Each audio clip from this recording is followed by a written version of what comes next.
had asked, when did I become a new Uber driver or Lyft driver or rideshare driver, or when did I get started?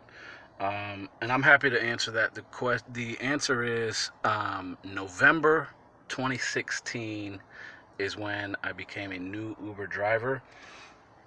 Um, I waited until January 2017 to become a Lyft driver. I'm quickly approaching 10,000 trips between the two of them.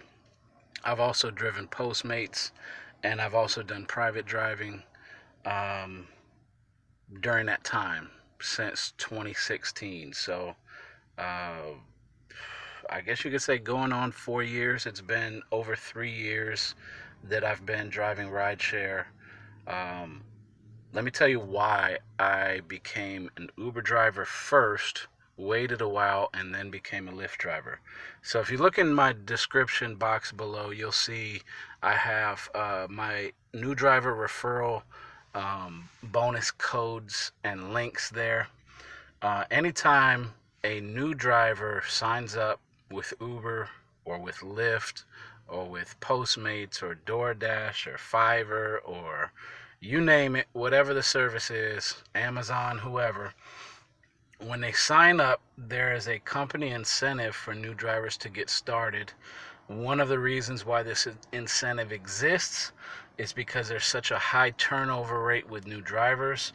One of the reasons it exists is to motivate people to get started and try it out, because there are a lot of potential drivers out there that just haven't tried it yet, don't know enough about the platforms and how to use them, don't know how easy it is to make money as an Uber driver or as a Lyft driver.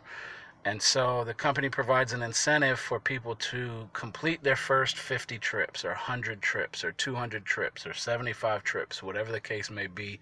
And it's different in every city.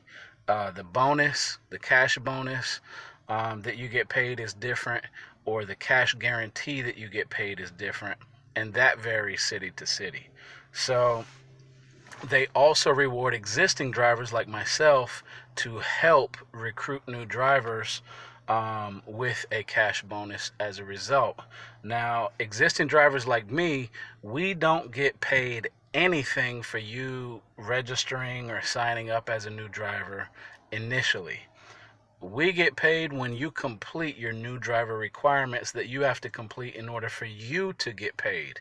Your cash guarantee amount or your bonus, your new driver sign up bonus.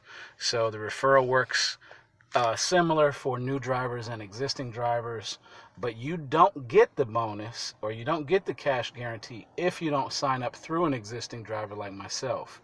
When I signed up through a driver in Atlanta.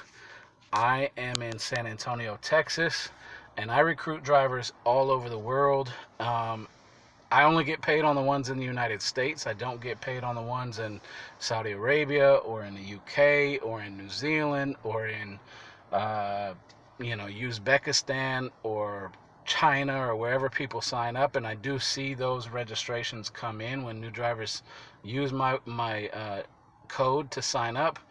I don't get paid anything, and I don't think they get paid anything in those other countries as a new driver, whether it's with Uber or any other platform that I might promote. So I started with Uber in November.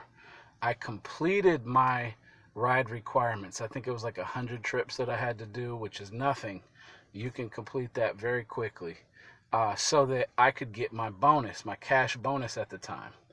I don't even remember what it was. It was probably a couple $100 or something like that, maybe $150 or $200 or something.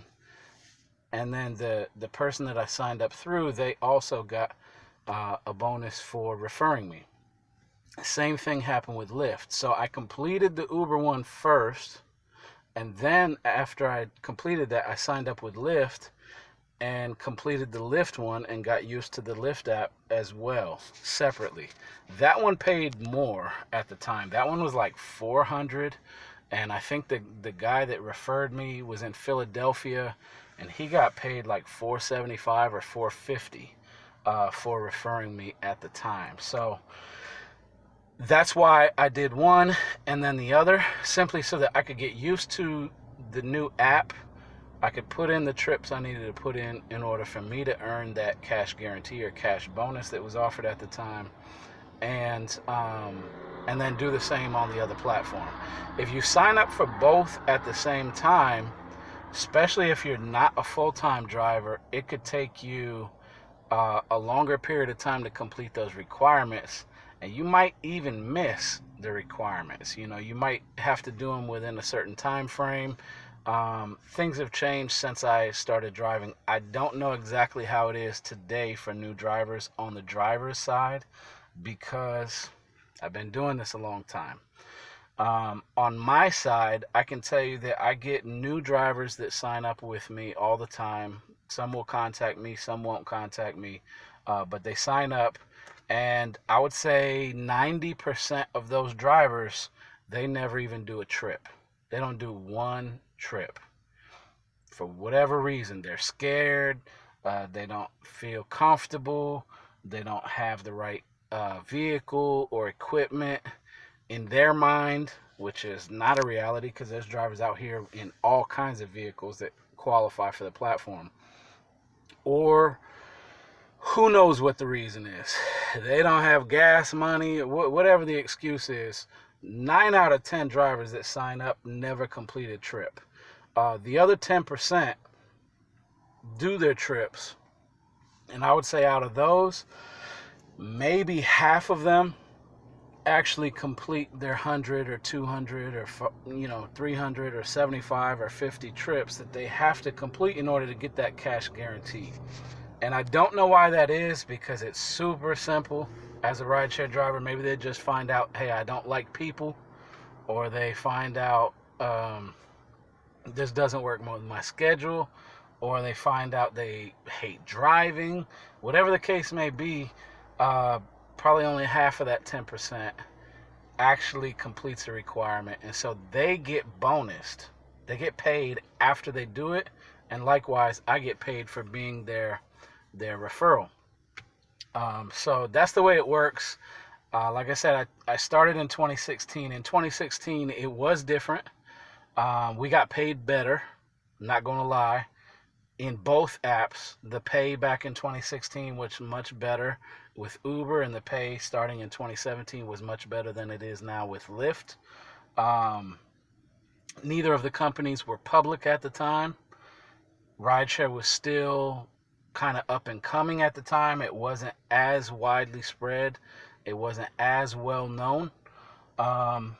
So we did get paid better. It was easier to make money back then. I would say the demand in rides and stuff is about the same. If you hear drivers on YouTube complaining about saturation, there's too many drivers in their area or whatever, that's an illusion. You might see a lot of drivers out with the Lyft thing in their window, or you might see drivers out with Uber stickers or Uber lights in their dashboard, or whatever the case may be. That doesn't matter, because the demand for passengers requesting trips is massive.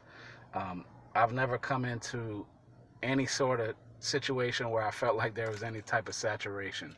And again, I'm coming up on 10,000 trips. So I've driven compact sedans, I've driven full-size sedans, and I have driven full-size 7-passenger SUVs. I've made money in all of them since 2016, and you can make money in any vehicle doing this. You got to keep your vehicle clean, though. Keep your vehicle clean, keep it smelling good. I highly recommend that you do it if you want to make cash on demand. If you own your own vehicle, you're going to make more money. If you don't have a car note, you're going to make more money. If you're not renting or going through the rental program, you're going to make more money. The larger your vehicle is, you're going to make more money. The nicer your vehicle is, you're going to make more money. So